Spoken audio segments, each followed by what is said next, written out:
ஒரு நாள் பட்டாம்பூச்சியை துரத்திக் கொண்டே காட்டிற்குள் சென்றாள் அந்த அழகான சிறுமி. அப்போது அந்த சிறுமியை பார்த்த சிங்கத்திற்கு அவளை மிகவும் பிடித்து போய்விட்டது.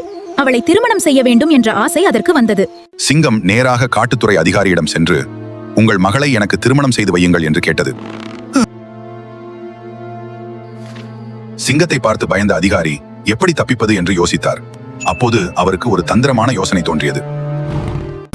என் மகள் உன் பற்களையும் நகங்களையும் பார்த்து பயப்படுகிறாள். அவற்றை எடுத்துவிட்டால் அவள் உன்னை பார்த்து பயப்பட மாட்டாள் என்றார் அதிகாரி. காதல் ஆசையால் சிங்கமும் சம்மதித்தது. பற்களையும் நகங்களையும் இழந்த சிங்கம் தன் பலத்தையே இழந்துவிட்டது.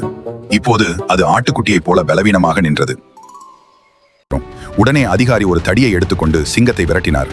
நடந்ததை உணர்ந்த சிங்கம் தப்பித்தோம் பிழைத்தோம் என்று ஓடியது.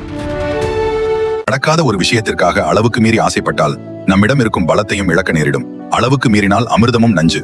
ஆசைக்கும் ஒரு எல்லை உண்டு.